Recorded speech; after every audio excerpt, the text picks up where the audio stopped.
Hey guys, so the servers have just gone back up and we've now got the Kamasylvia patch and the Archer class on the Xbox.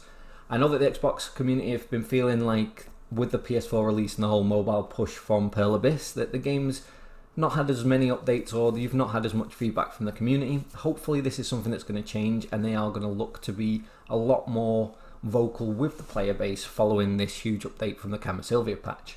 But anyway, we'll take a look at the update quickly. As always, just a quick rundown of the patch notes, my thoughts, my opinions. But overall, this is something that I'm really looking forward to getting involved in.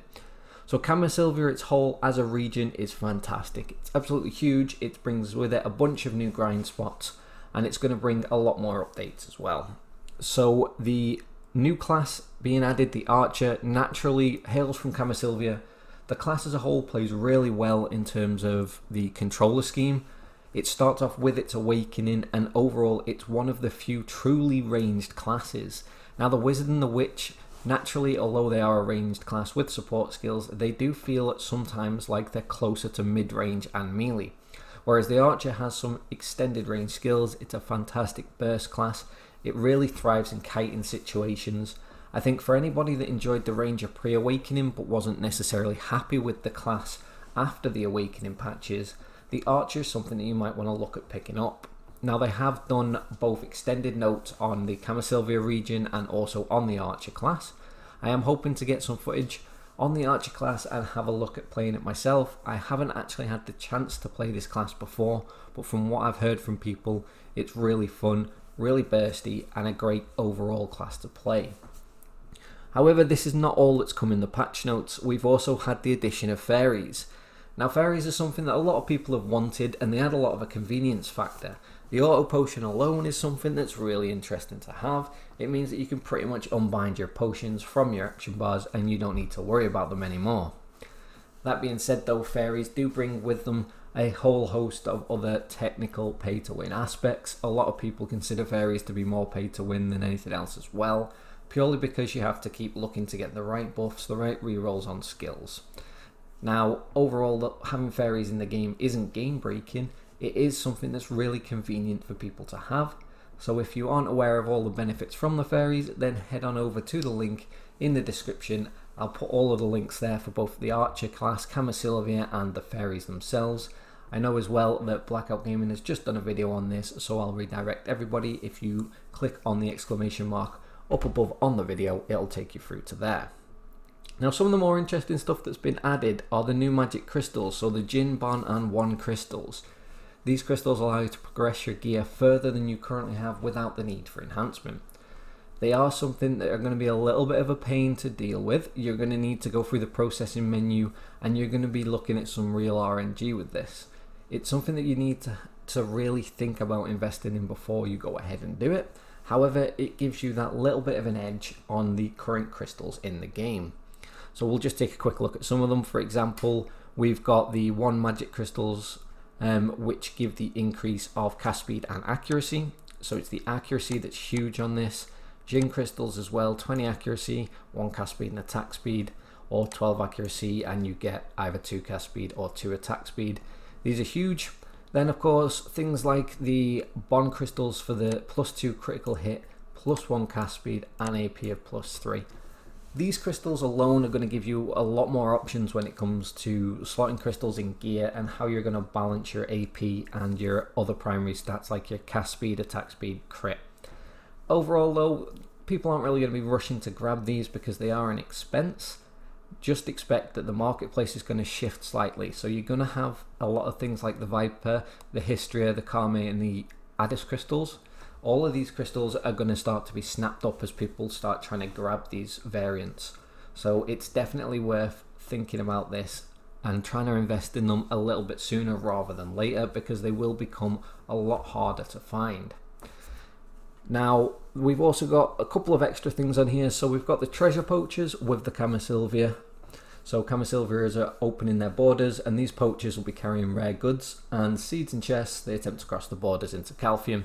So essentially what you're going to be doing is just keeping an eye on these. They do appear completely randomly and once defeated they'll drop a treasure chest that needs to be broken. So it's something that's worth having a look at. You'll come across these just naturally throughout your grinding anyway. but it's good to know that they're putting these in the game along with Kamasylvia. More importantly though than that are the new scroll bosses and items. So we do now have the addition of Uragon's shoes and the Griffin helm. These are two of the boss items that a lot of people have been waiting for. So unlike Muskin's boots, Uragon's shoes are something that you will have for a very, very long time. In fact, you pretty much will never replace them unless they put different boss gear in the game. And the Griffin helm is considered a better helm overall than Gareth's, so it's interesting that that's been added to the game as well, meaning that people can now fully round off their gearing. We've now got access to Kutum, we've got Nuva, we've got dandy weapons, and we've got the full lot of boss armor. So overall, we can now start to look at progressing to what's considered on PC as soft cap, and we can look at fully gearing and getting set up from there. Again, these are also going to be added to the weekly boss scrolls available from the Black Spirit. So the boss scrolls that you're going to be able to pick up if you want another chance of getting these to drop. They should also be on the night vendor as well now, so keep on rolling on that, especially if you're looking for it. But it's definitely interesting now to see that we're finally getting closer and closer to that PC patch and having everything that we've got on there. Altar of Training has been added to the game as well thanks to the Kamasylvia patch, and this is just a great little sort of PvE scripted event that you can do. You just need to head on over there once you hit level 58, and you're going to be able to get things like the training manual for combat experience contribution, some Blackstone stuff there as well, and things like the advanced training manual for the Valtara Eclipse belts, the Awakening box, the Corsair Awakening box, sorry, things like Hunter's Seals, some gold ingots. It's basically just going to add a little bit of something extra for people to do that doesn't necessarily revolve around PvP, so it's something worth having a look at. Now this next one is something that a lot of people have been asking about.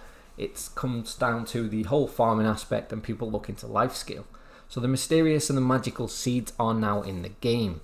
These are perfect for those people that are looking to commit purely to the life skilling side of things, or just looking at trying to make a little bit more money on the side.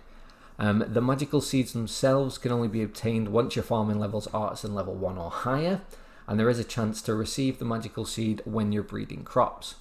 These seeds guarantee that alchemy fruit ingredients are received when harvesting. This is great for people that are looking for that alchemy life skill and are looking to make money from that, and hopefully we'll start to see that with the addition of some of these necessary, shall we say, life skill changes or additions to the game, that the whole life skilling and the economy starts to grow on the console versions. There are so many things missing from life skills and so little reasons for people to get materials at the moment that the economy almost seems dead or overrun and saturated. Everybody's been stocking up on materials from their node empires and from their workers gathering stuff, that the markets have literally just been flooded for a long time. The addition of things like magical seeds, although it's not going to be an instant fix to the economy, it does help us to turn a lot of those materials or a lot of those over-flooded materials into more desirable and useful items. Alchemy being one of the main ways to do this, thanks to guilds using the flasks and all of the food buffs, things like that from life skills in sieges. Unfortunately, the economy is almost tied to PvP in that sense that we do need an active PvP community, or at least an active community of people using the consumables in order for the economy to start to be profitable. Hopefully though, with additions of things like this, then we will see more and more people switching over and using life skills to make money. The Old Moon Fence has been added as well. So the Old Moon Fences, they're just like the Strong Fence. They're 10 slots for your crops. It's much smaller in size though, so it makes it a bit easier to manage. And you can pick the Old Moon Fence up for 10 contribution points from the Old Moon managers, and they're across the Black Desert world. So another addition to make life skilling a little bit easier. Now the Hystria expansion and the Aakman change. This is something I wasn't aware of, but they are going to continue to change this stuff. So pretty much reading this through there, what we're looking for is that the players are going to be more confident and more able to get into Hystria and into Aakman. So Hystria runes has been expanded, so that's going to allow for a lot more space, and it's going to allow for a lot more grind areas. There are going to be better rotations in there, so it's definitely worth having a look at. And Aakman Temple's upper and lower floors have been adjusted, so monsters been moved around a little bit, respawn times changed, and it should just tweak Hystria and Aakman for people grinding there. If you haven't had the gear to get there, but you are starting to get closer to those levels where you can grind these places, they are some serious money making. It's definitely worth having a look at them if you haven't done already, and it's going to be so much easier to gain access to them. And whenever you use escape inside the area now, you're going to spawn next to the merchant that travels around inside rather than anywhere else. So it does make it a little bit easier there. It's going to be a little bit more convenient for you, and having the merchant there so that you can literally teleport next to him means that you can sell your loot and still remain in the areas. This is huge. It's going to make grinding Aakman and Hystria a little bit easier for people, and I'm interested to start getting in them myself and having a look around. There are some mount changes, so they've added the option to talk to the NPC on horseback previously, and we already know about that. They've also received apparently numerous requests for features so that they can dismount their horse when they'd like to. So in areas things like Altanova, where there may be NPCs in tight groups, it was incredibly frustrating when trying to get off your horse, but instead you talk to a random NPC at daily shopper jumps. So that's the first time I've read that part of the patch notes, and I can fully understand that that is a pain. It's something that I had a lot of an issue with, but they've added a key combination now that means you're just going to dismount your horse instantly instead of talking to vendors or talking to anybody around you. It was one of those things similar to when they did the whole, I think it was right trigger to open up your horse menu. It just had some unforeseen ramifications in the sense that every time we were trying to do anything on horseback, that menu was coming up, but it was being a royal pain. So it's good to see that they are putting these things in. It'd be nice if they tested them a little bit in advance though beforehand. So talking to NPCs on horseback, although it was convenient, it was impacting people when they were in groups in tight areas. So there are some system changes as well. So we've adjusted the party system to keep the current party set up after switching servers. So before it was an issue where if the party leader changed servers, it was causing issues with the party patch, or with the party group itself.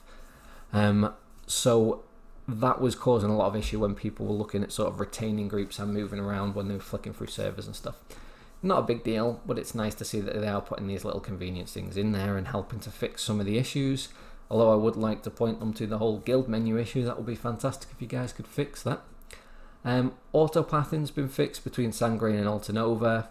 Autopathing through Velia, the navigation's been changed to be more natural. That was something that was always a pain. I'd always get caught on things, so that's good to see. And they've improved the optimization of world boss monsters to help improve stability. I'd love a little bit more detail on that, or a little bit more information. However, I'm all for anything that helps improve the stability and the performance during those real high demand areas such as sieges and world bosses. There are some item changes, not really going to have a look at these, and some balance changes. They're making a couple of changes to the shy class. It's not a huge issue unless obviously you're a shy player, but they are just some balance patches. There are bug fixes and other changes, so again, as always, they are fixing these little issues, little things that are getting fixed. It would be great if they managed to finally fix some of the more glaring and annoying issues that are in the game. However, this at least gives us some kind of feeling that they are listening, that they are taking on board everything that players are experiencing that are being a pain, and they are looking to fix them. Anyway guys, that was a little bit longer of a video than I'd have liked. The patch notes overall, as I said, I'll put the notes in I'll put the link to the notes in the description, along with those to the Archer, the Fairies and the Kamasylvia patches on the website. If you are new to the channel, and as always guys, I would really appreciate if you hit that subscribe button. We are looking at progressing over to PS4, so I will be playing from launch and doing a big stream in partnership with Pearl Abyss. That will be from the 20th right the way through to the 21st. It's going to be at least, or roughly at least, a 24-hour stream, something I'm really looking forward to experiencing. And again, I'm not leaving the Xbox community behind. I will still be creating Xbox content, although once the patches do catch up, I will be hoping to be able to just create content that covers both of the consoles. That's all for me though today guys. Thanks for watching, and I'll see you in the next video.